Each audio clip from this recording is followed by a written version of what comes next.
Ratsasan is a 2018 Tamil thriller that centers around the investigation of a serial killer who specializes in killing teenage girls.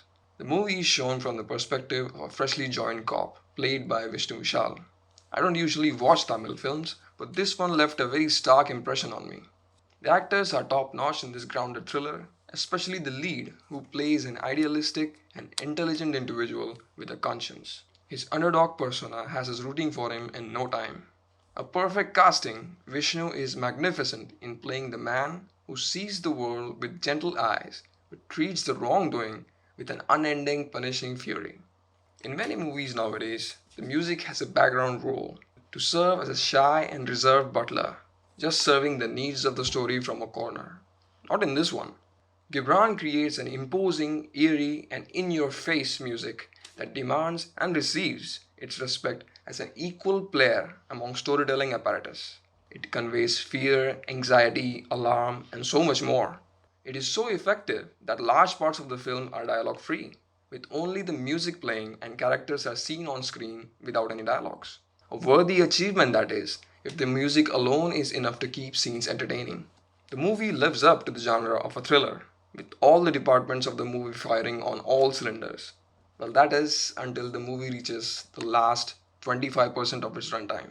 As much as I love the clever filmmaking, the excellent acting, the magnificent music of this film, never have I seen such an entertaining movie become so increasingly stupid in such a short time.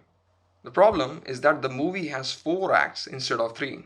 I will talk more about that later.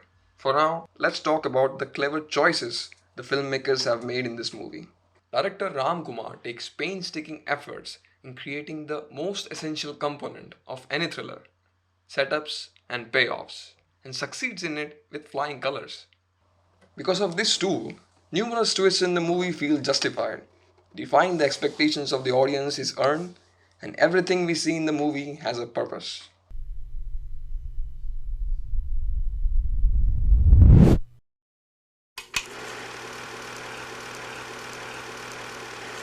Vishnu Vishal excels as this gentle, witty, and endearing protagonist who wants nothing but to have his film about serial killers made.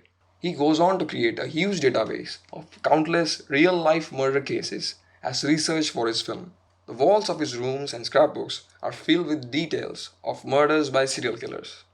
However, he is rejected by all the financiers for his film due to various reasons ranging from budget to different visions for the movie. Due to mounting pressure to support his family, he eventually gives up and joins the police force to make ends meet for his family. This information serves not only to make Arun an underdog for us to care about, but it behaves as a giant setup for a lot of things. It organically shows the natural aptitude possessed by Arun in the matters of unusual homicides. It also functions as a supplement for his already keen and observational attitude. His research also finally pays off when he recognizes the killer's origin from one of the past cases he had studied during his research. All of this makes the movie and characters feel as a natural progression of events rather than deliberately constructed disjointed moments.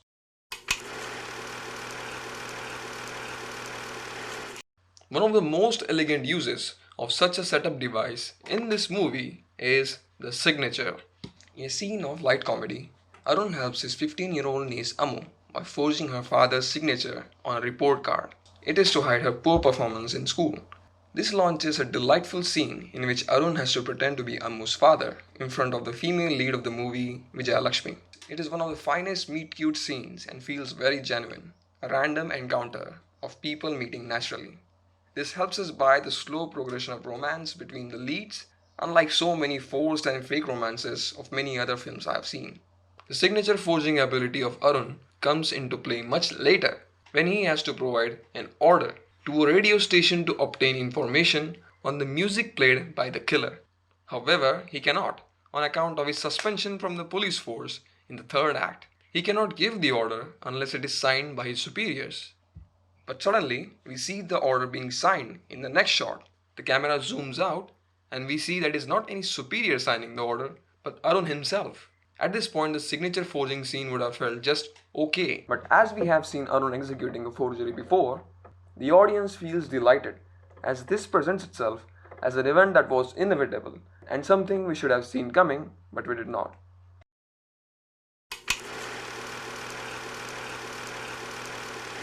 The movie planted the antagonist in the narrative very cleverly, as the magician who visits the school and thereby chooses his victims. We never think of suspecting the magician because the film provides us with a despicable man to hate and convincing potential candidate as the killer.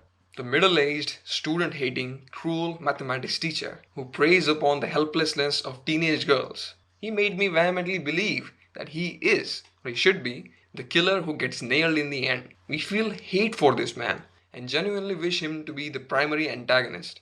At a certain point in the film, there is an operatic scene, starting from the cruel actions of the teacher towards the girl, alone in the classroom, and ending with both entering the school function separately. We are so deep in this hate fest for this pathetic creature of a man that we don't pay attention to the actual antagonist being introduced in front of us right then and there. The magician in the school event, hiding in plain sight. The movie earns the subversion that the killer isn't who we thought he was by planting the right clues.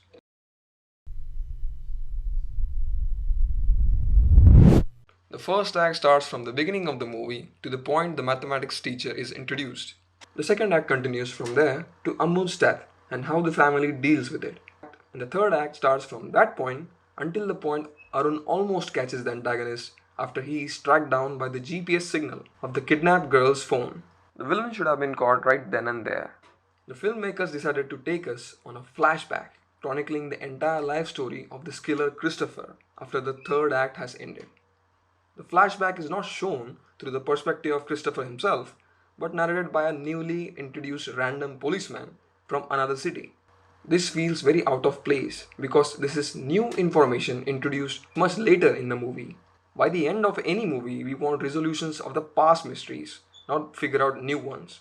An epilogue could have showed the reasons and psychology of Christopher, delivered by Christopher himself when he is in custody. However, that too would have been unnecessary. We wouldn't have bothered about it because the story was front and center from the perspective of Arun. Nothing personal about the killer was set up in the first or second act. One should never add new major information in a third act in a three-act structure. The film, in its last quarter, not only becomes progressively incredulous, but also exhibits the elements of a cheap fantasy movie, as Christopher becomes a man with superhuman abilities, at one point executing real card magic, much like Gambit from X-Men. Director Ramkumar has placed a line right in the beginning of the movie as Arun talks with a potential financier for his film, where the financier tells him, do one thing, during the climax, place a chase and a fight scene. The movie should look commercial. If studio interference was indeed responsible for this fourth act mess, it was a nice wing by Ramkumar. Overall, Ratsasan would have proved to be a perfect, very competent and skillfully balanced thrill ride with special attention given to characters, plot and cinematic choices had the movie ended in its third act. Hey guys, thank you so much for watching this video. After Ratsasan, I am excited to watch more South Indian thriller films. If you have any suggestions, let me know in the comments. And if you enjoyed this video, hit like and subscribe for more. I'll see you in the next one.